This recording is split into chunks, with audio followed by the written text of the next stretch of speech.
Om Namo Bhagavate Vasudevaya.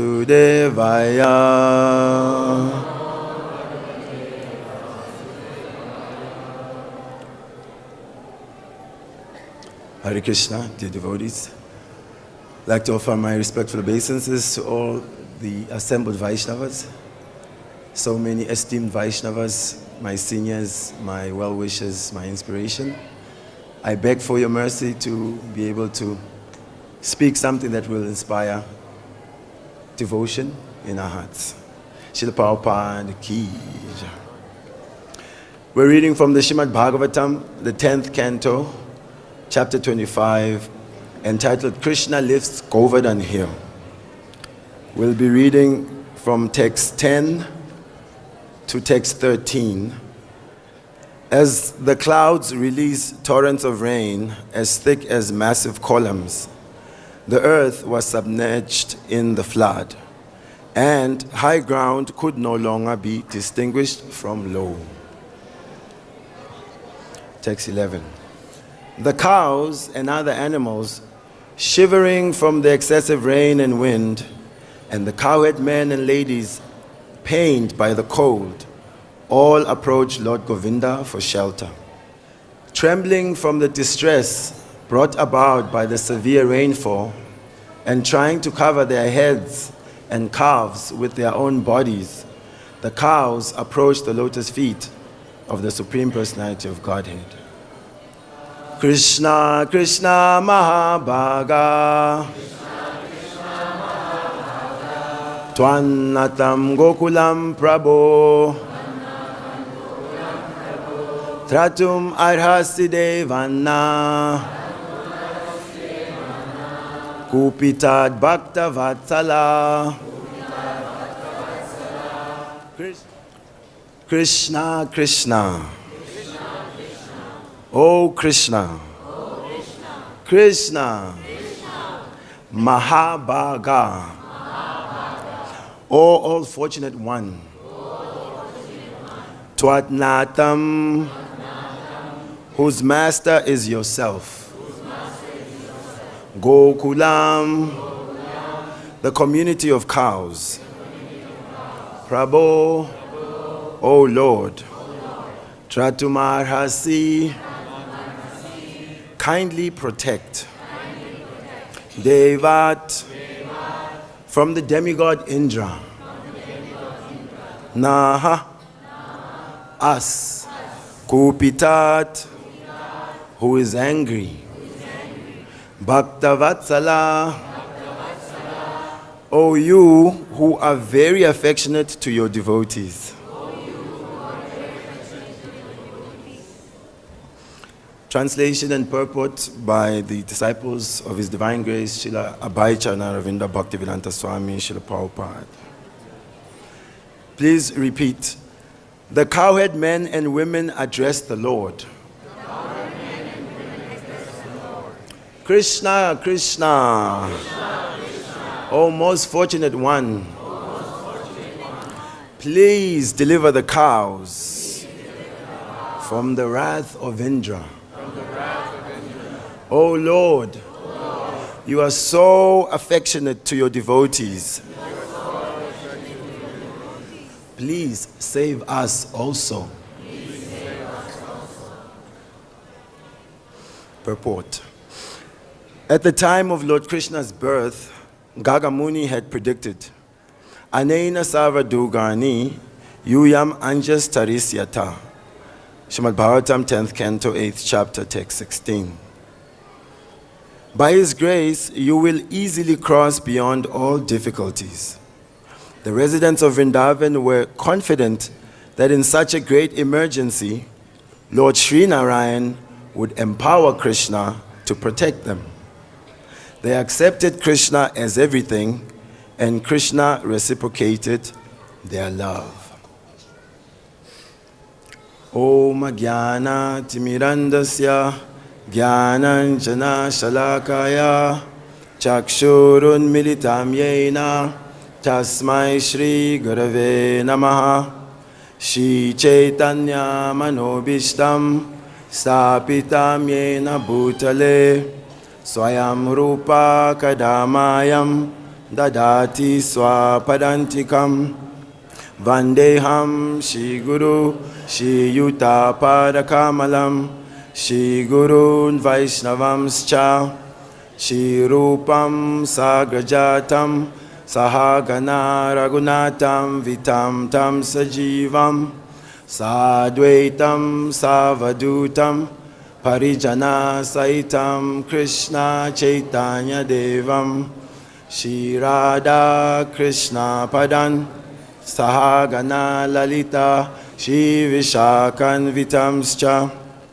He Krishna Karuna Sindhu Dina Bandhu Jagatpate Gopesha Gopika Kanta Radha Kanta Namostute Tapta Kanchana Gourangi Radhe Vrindavanishwari Vrishabhanu Sutta Devi Pranamami Hari Priye Vancha Kalpa Tarubhyascha Kripa Sindhu Bhyayevacha Patitanam Pavanebhyo Vaishnavebhyo Namo Namaha Jaya Shri Krishna Chaitanya Prabhu Nityananda Shri Advaita Gadadara Shivasadi Gaura Bhaktavinda Hare Krishna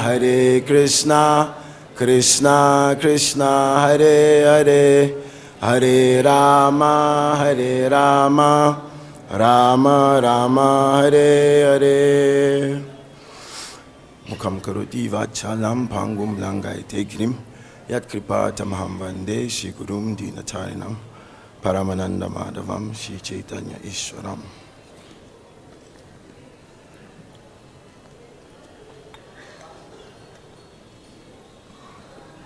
Hare Krishna. It is very wonderful to be with all the devotees in Shri Vrindavan Dham. Generally, we are locked in somewhere on the piece of earth, trying to do some service, and most of the time feeling sometimes isolated, disconnected. And when we come to Shri Vrindavan Dham, then we see that we are part of this transcendental, global, interplanetary family, and we become very inspired by the association in the Holy Dham. We read about Krishna in the scriptures as we are reading this wonderful Leela of Krishna lifting Govardhana hill. Amazingly enough, we are actually in that very land where Krishna performed his pastimes.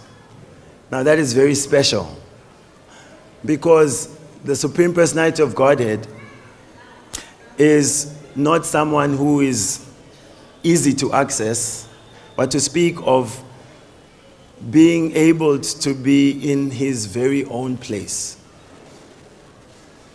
So by the mercy of Srila Prabhupada, the arrangement has been made that we can come to the land of Krishna and we can hear about Krishna, we can associate with the devotees, and this is a matchless gift. We read today, picking up from yesterday, His Holiness Bhakti Chaitanya Swami sort of led us into the mood of Indra. Lord Indra, being the king of heaven, he's an important man. He's in charge of the heavenly planets. And because of that position, he was getting worship from the residents of Vrindavan. Every year they were performing Indra Yagya. They would gather the best of the Bhoga and prepare so many preparations and offer it to Indra. So Indra has become accustomed to this offering, and he waits every year for the time when his yagya will be performed. Just like the devotees, we eagerly wait for the time we can come to the Holy Dham during different festivals in the year. So it so happened that Krishna, with his silver tongue, he was able to convince his father, Nanda Maharaj, not to offer the yagya, not to offer to Indra this year. Krishna spoke many things. One of the things was that there should be no secrets kept amongst family members.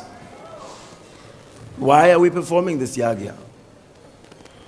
You let me know, is this something that we're doing out of tradition, or is this something coming from scripture? In this way, Krishna is establishing the point that we should accept knowledge coming down in parampara. Vam parampara praptam imam rajasaya vidu sakalane amata yoga nasta parantapa. Because that is authorized. Many things become established as tradition or as fact simply because monkey see, monkey do. We see others do something and we sort of follow that. The famous story of the wedding. Everyone has come, they're in their Sunday best, and the brahmanas are chanting the mantras, the bride is being prepared, and the mother-in-law is busy overseeing the whole thing. She wants it to be auspicious, first class, no divorce, so everything must be baka. And then as she's moving around, then she sees a black cat. Oh, black cat, inauspicious. So immediately she asked for a grass basket. They brought her one, she took it, she put it over the cat. And so the daughter-in-law and her own daughters were watching this. When the next wedding came, then they were all looking for a black cat. We need a black cat. Why do we need a black cat? No, you don't understand. We need a black cat. Get us a basket and get us a black cat. So they needed to trap another cat there because they saw it being done, but they didn't understand why it was being done. And you can understand the parampara developed from there. We hope that such a parampara becomes broken or has been broken. So Krishna wants to establish knowledge must be received from the right authorities. Bhakti Chaitanya Swami really took us into Indra's anger. Picked up a word that Indra wanted to decimate the residents of Vrindavan. It is mentioned also today, in today's verse, that the wrath of Indra was going to befall the residents of Vrindavan. That's the text 13. They are praying, please deliver the cows from the wrath of Indra. So to try and kill Krishna is bizarre, but Indra attempted that. And if there's anything most sinful, would be such an attempt to try and kill Krishna. Of course, we understand Krishna is that hero that cannot be killed.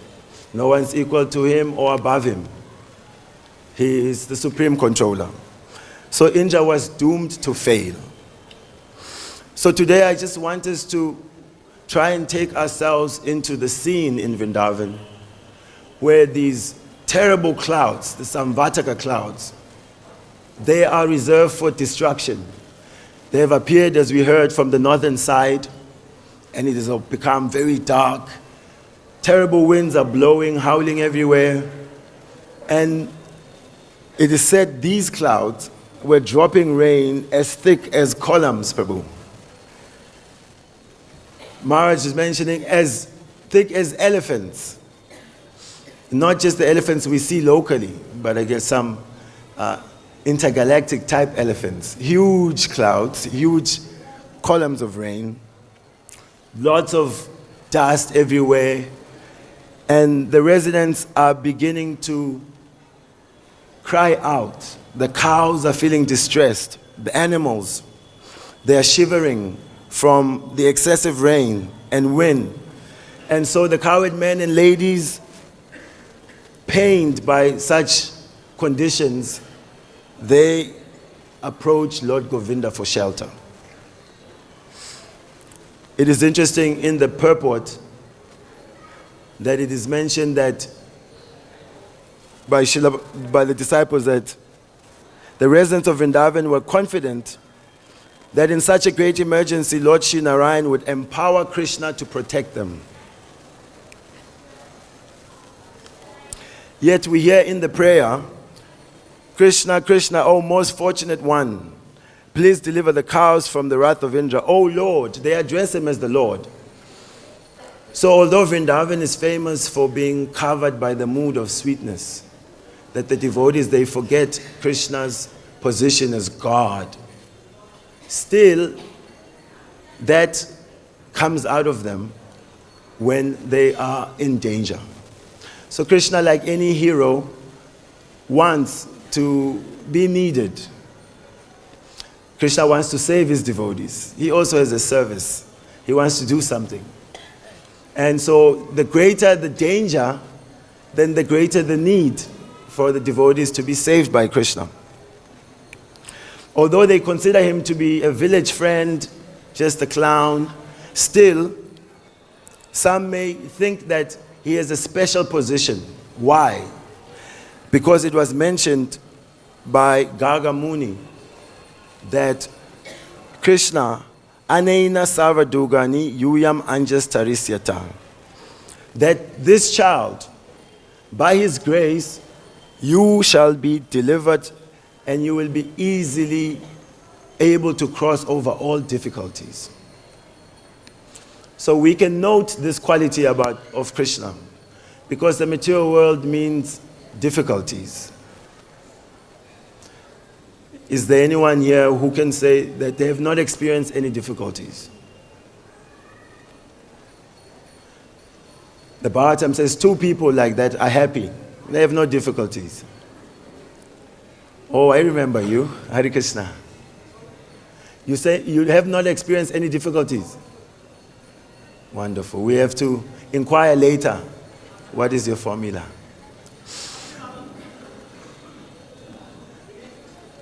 Krishna describes this material world that from the lowest to the highest planet, all are places of misery, wherein repeated birth and death take place.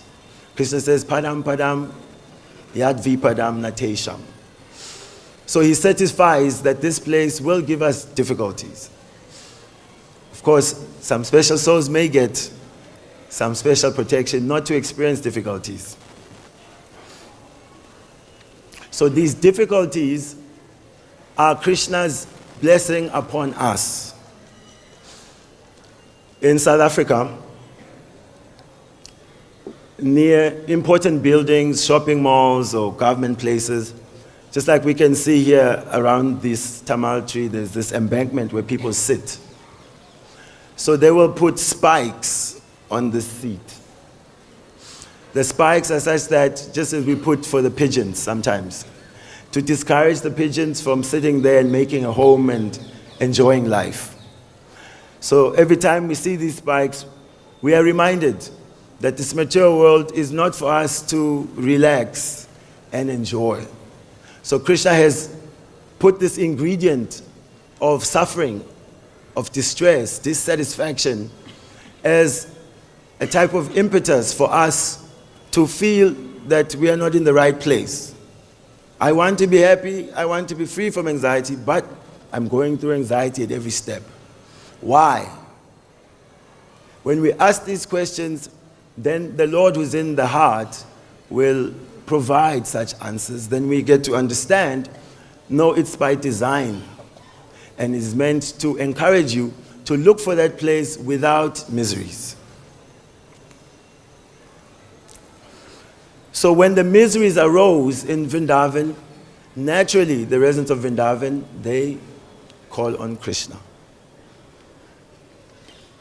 We are also meant to learn from the best of these devotees, to call on Krishna. Srila Prabhupada taught us the best type of chanting is when we chant like the child who is fully distressed and is in need of the mother. The mothers are expert, they know what type of cries the child is giving. I've seen sometimes the child is really crying, and I'm getting a bit concerned. And the mother just doesn't even look at the child. And without that understanding or training, you may think this mother is neglectful. It's child abuse. But they have special powers to understand he's just trying to get attention. He's throwing a tantrum. There is no distress. But when the child is in distress, the mother will immediately respond. And so, two themes that I wanted us to consider. This term of Bhakta Vatsala, that Krishna is most affectionate to his devotees. Affection, affection, affection. It is a very desired commodity. When we find it, we want to hold on to it. And when we are without it, we feel very vacant and dry. Life doesn't seem worth living. In one sense, we are affection junkies. It is the nature of the soul, Ananda Maya Vyasat. We are blissful by nature. We are created from a place of Ananda. And therefore, we look for happiness.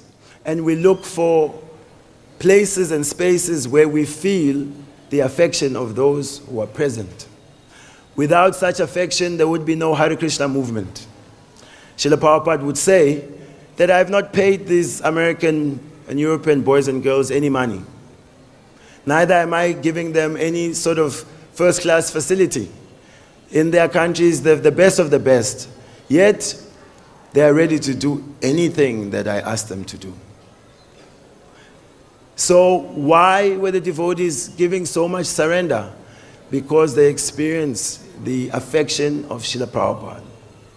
Because Prabhupada saw every living being as the spirit soul, the part and parcel of Krishna, and therefore could extend affection to the soul. In this world, there are many levels of affection that we receive. We should be grateful. The governments may give some money, welfare, some affection. Like in Australia, we find homeless people.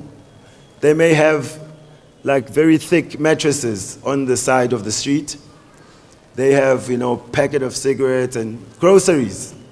So they get money and they can live in a sort of luxurious way on the street. And, in South Africa, it's a different story. I think sometimes maybe I should tell the homeless there, if you can make it to Australia, you can be homeless on a double bed and have groceries. So some affection from the government. Let the citizens not struggle. Give them something. But as Srila Prabhupada said, if we want to save someone who's drowning, and then you jump in and you pull out the coat, I've saved him. If it's just a jacket, then that service is incomplete. You have to actually pull the man himself out of the water. So the affection that is not rescuing the actual individual, the soul, although has some value, it is only partial value. It is not complete value. So Srila Prabhupada is extending to all of us that type of affection where we can be extricated from the world of miseries. In Vrindavan, Krishna's main service is to exchange love with his devotees. And so we hear it's the month of Damodar, Itidrik Swalila Abhi, Ananda Kunde, Swagosham Nimajantam, Akyapayantam. That Krishna, his Leela is Swagosham, is meant to just drown the inhabitants of Gokul in Ananda. Whenever they are surfacing from Ananda, Krishna wants to submerge them even more.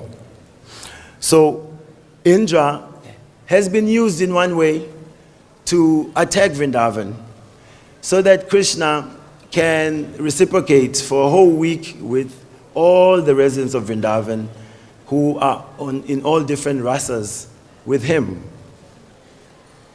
And when Krishna was under that hill, we heard from another speaker that he wasn't as angry with Indra as he was with Brahma, because Indra's mischief brought all the residents of Vrindavan together and he could spend time with them. And because that is his main service, to make them happy more and more, so inwardly he was pleased. This Indra's mischief has created such a nice opportunity for exchanges of love. But externally, he was angry because he is the master of everyone. Ekale Ishwara Krishna Arasaba Britya. Everyone is Krishna's servant. Krishna is the controller of everyone. Therefore, he has to discipline his servants, correct them. Whereas with Brahma, he took Krishna's friends from him to hide in some cave somewhere. So he created separation. The pastimes were flowing, Krishna was happy, but then when Brahma stole the boys, he created separation. Of course, for Krishna, there is nothing he cannot change into good fortune. We know he has expanded himself to spend a whole year with all the Vrajabasis. He spent time with the cows as the calves, as all the cowherd boys in the different homes. He increased all the love of the residents of Vrindavan. They felt greater love for their own kids like they feel for Krishna. So Krishna gave them that opportunity.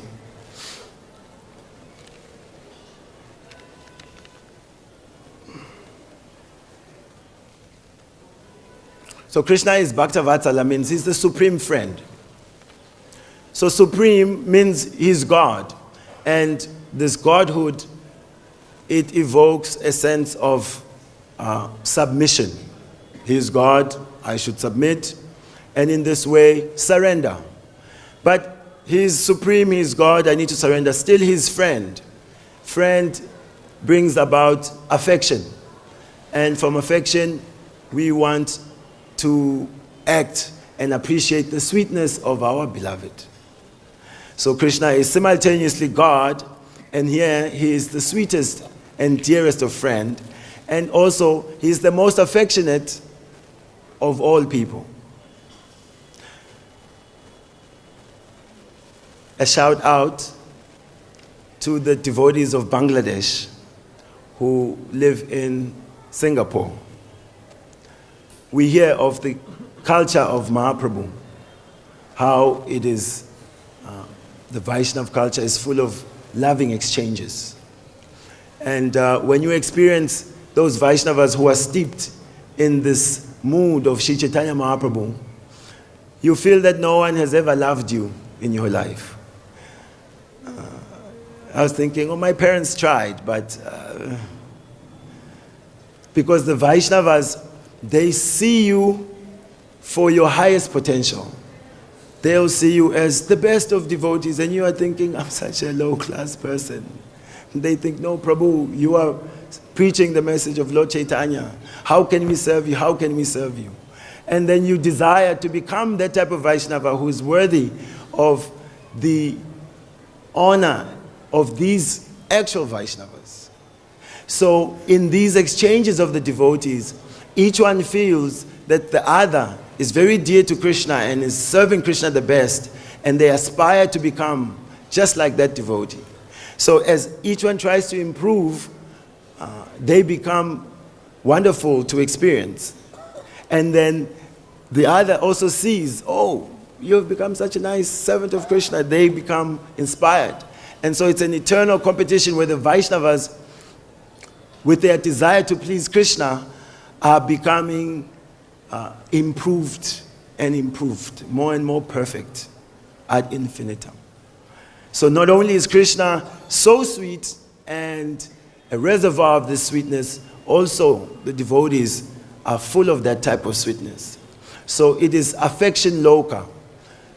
We are in need of affection, we are starved of affection, and so in this world we may look for it even in the wrong persons.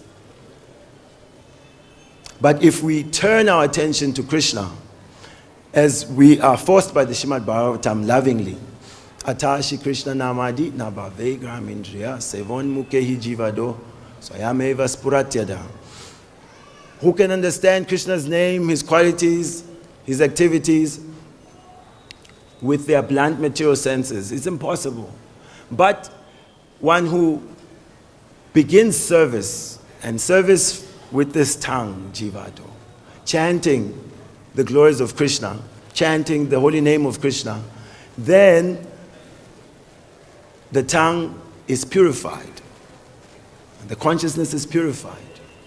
And one starts to approach the actual existence of Krishna because of that purity that comes from being in contact with Krishna. Here they quoted 10:8:16. Anena Savadugani. Krishna also says, Mat Chitta Savadugani. Mat Prasadat Tarisyasi. Krishna says, if you become conscious of me, then by my grace, you will cross over all the obstacles of material existence. It's an obstacle course, it's a maze. And no wonder we are amazed about our distresses, because we are in a maze. Who understood that this earth planet was just one out of innumerable planets on some seventh level of this universe, and that we are actually just this 1/10,000, the tip of the hair? We didn't know this. So how would we have figured out that we need to get out of this material world to go to the spiritual world? You could never guess it. Therefore, it was given to us through the hearing process. And Krishna says, Na shrosyasi vinangshati. If you don't hear me, then you will be lost. So this hearing of Krishna's pastimes in Vrindavan from the devotees of the Lord is the very cause of our good fortune and liberation. And when we try to repeat them, regardless of our qualification or lack of, we ourselves become engaged in service and we become purified. And then there's hope. And then we can rise slowly to become affectionate devotees. And we gain the capacity to receive the affection of Krishna. Many times devotees say, I think Krishna is against me. I don't know if you've ever heard anyone say that. That Krishna has his favorites. Of course, Krishna has his favorites. But Krishna also says that I have no particular enemies, and also I'm not particularly disposed to anyone. But Krishna is saying those who are friends, who come to me in friendship, then I extend friendship towards them. So it's a personal process. As we approach Krishna through hearing about him, then we become qualified to come with the proper attitude that inspires him to come towards us.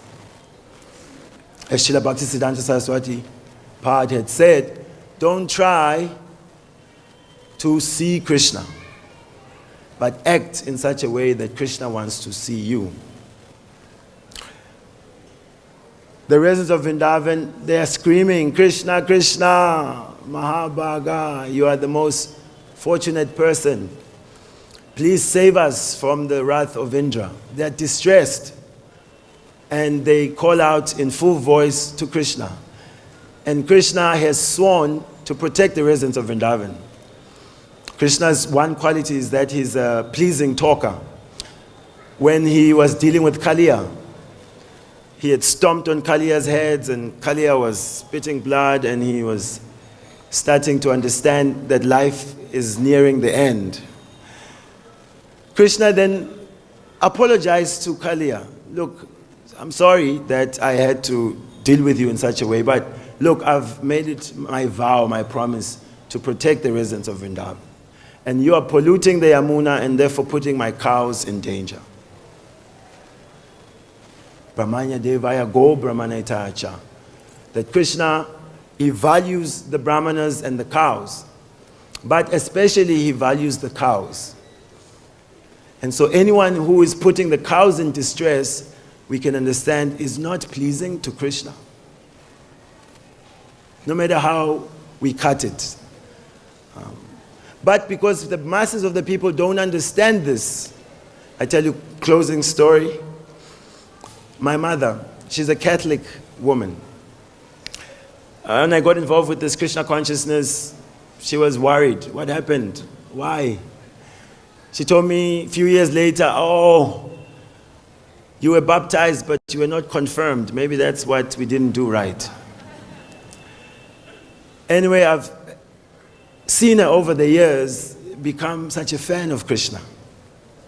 She will type out Hare Krishna, son, and she'll show off sometimes a melody that she likes. She says, I don't like these ones that are too fast. I grew up next to a place where there was a school for training witch doctors. So they also play drums in Africa. And so as Christians, they were always afraid that these drums is the way into becoming like a traditional healer. And they didn't want to go that path. So she sent, actually this morning, a picture. I had left at home Gopal Krishna. So Krishna is there with his flute and with the cow at the back. So like any mother, they're always trying to improve the house. It never ends. So she had some people changing the roofs. And she says, you know, I really made sure that I protected Krishna and this cow. And because there was so much furniture being moved around, it's like one of these class types of murtis. And I felt so happy that, oh, my mother is Gauraksha, she's protecting the cows. And I wrote to her that, interestingly enough, we're discussing a pastime today, and by the arrangement of the devotees, I'll be speaking on how Krishna protected his cows. And I felt that it was Krishna's arrangement that somehow or the other, engaging also my mother in protecting him and his favorite animal, the cow. She also said that recently she was asked by the same workers, you know, what's going on with this cow here? And she said, I watched one of your YouTube videos where someone was asking, why in India do people worship cows? And so I'd given some response there. So she was happy that I was able to explain to them, you know, why the cow is important. So the masses of people, they don't know who Krishna is, what is dear to Krishna, so they have no chance to become extra pleasing to Krishna. So it is the duty of the Vaishnavas, the devotees, who find that their greatest pain is to see others suffering. Therefore, this Krishna consciousness movement is a preaching movement, making it distinct from your general Sanatan Dharma, where everyone is peaceful to practice their process and let everyone do whatever they do. Ours is that we have to come into the lives of people who don't want us there. Almost like the Jehovah's Witnesses, nobody is, some are happy, but most people, they don't want to see them at their front step. But every time I meet them, I always give them my respects and thank them for coming out. Because you never know who needs to find Jehovah. So also, we don't know who is ready to find Krishna.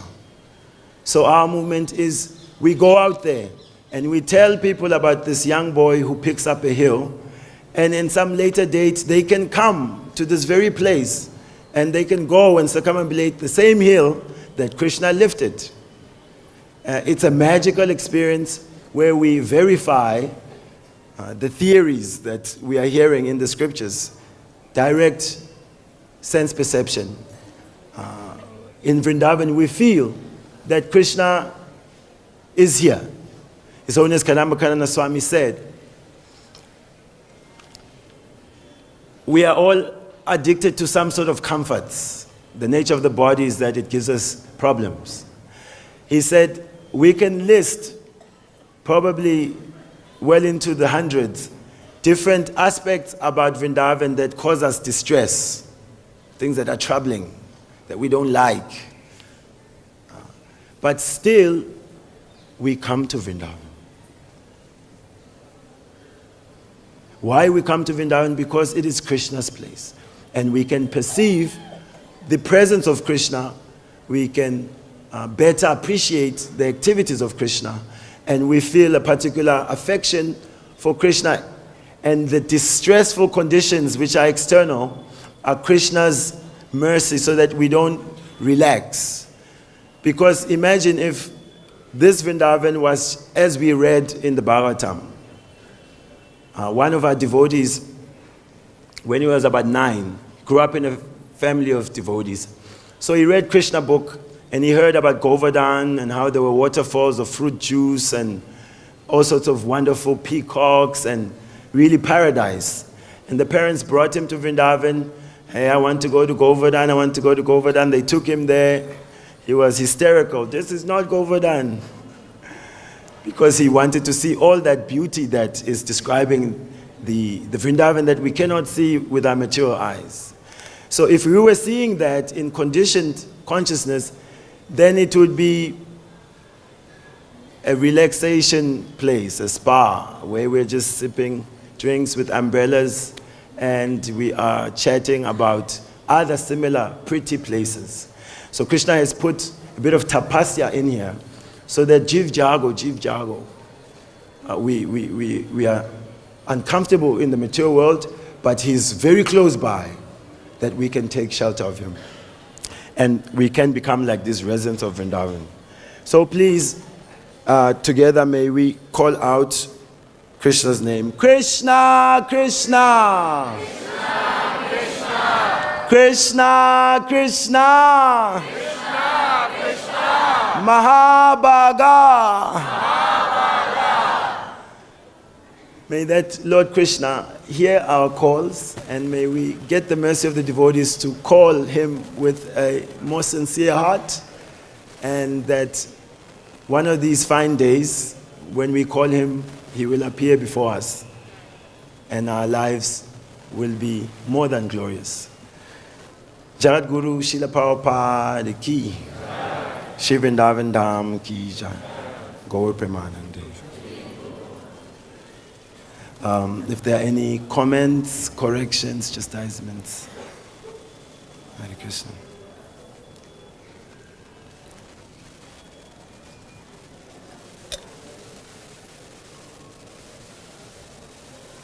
Thank you, Prabhuji. We hear that if one offends a Vaishnava, one needs to seek forgiveness from that particular Vaishnava, from the pastimes of Amrish Maharaj and Chaitanya Leela. However, here we see that although Indra committed the greatest of offense, he is not seeking forgiveness from Brajvasis, but is offering praise to Lord Krishna. I'm curious to know why. So up ahead we will see Indra coming to beg forgiveness from Lord Krishna. And your question is, why didn't he approach the Brajbasis that he put in distress? Indra also consulted, I've created such a disturbance, I've created such an offense, what can I do to rectify this? And because Krishna is a lover of cows, he was advised, you take Surabhi and you put her in front of you and you go to Krishna and make your apology to him.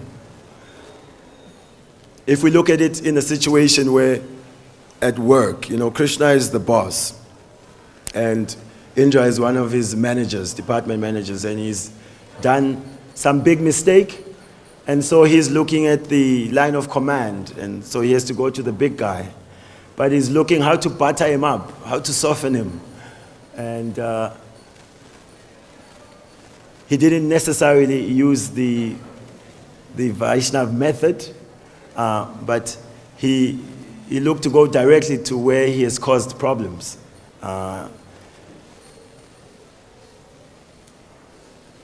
We find that with ourselves, it's mentioned that we should beg forgiveness from the devotees who have offended, and sometimes we don't even know, because by one's very existence, one can be just an offense. Sometimes people just see you and they just are offended.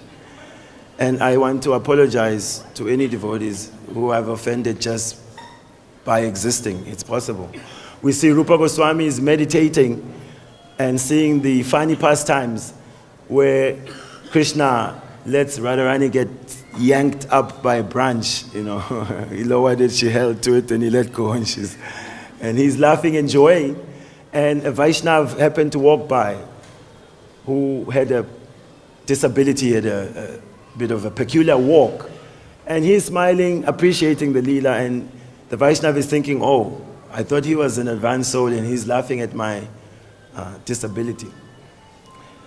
He was able to see that some offense was created because his meditation broke. But he's such a deep sadhu, at least he was pointed out, something is wrong. In our case, sometimes you see devotees becoming really empowered in being offensive, up to websites and, a whole empowerment, how to offend. So we wonder how they're going to get rescued. But Krishna says he cast them into the species of abominable life. So some sort of rescue will come, but maybe it's first you have to go down before you come up. So we should follow as you have stated. Try to find out what Vaishnavi we've offended and beg forgiveness. Indra, he did something else. In this case, we shouldn't take him as acharya. That example is not the best. Hope that's okay, Prabhu. Yes, Prabhu. Is the desire to see Krishna better than the desire to please and serve Krishna? Could you repeat the question? Is the desire to see Krishna better than the desire to serve Krishna? Yeah, we mentioned earlier that the acharyas, they say, we should act in such a way, meaning try to serve Krishna, and so that Krishna wants to see us, rather than trying to see Krishna ourselves. Because also this eyeball, seeing the deity, seeing whatever we are seeing, but to actually see Krishna, Lord Brahma, who's the head of the Sampradaya, says, Premanjana Churita Bhakti Vilochanena. There must be prema, love, to actually see Krishna.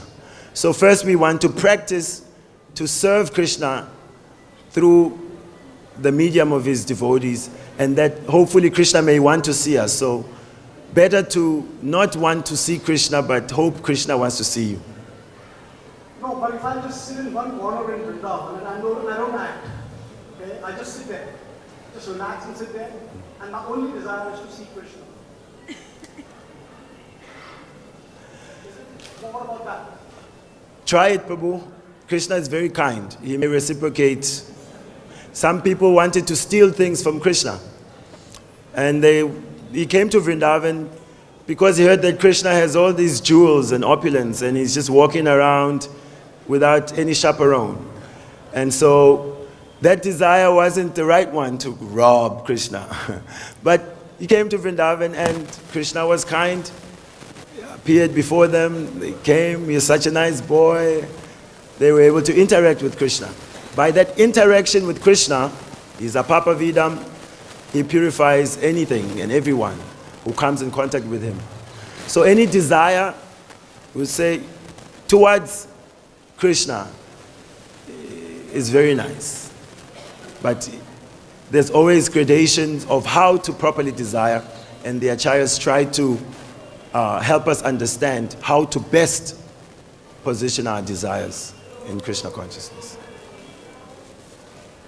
Thank you. So thank you very much, dear devotees. Kantarat Srimad Bhagavatam ki jai, Srila Prabhupada ki jai, Gaur Premanande Haribo.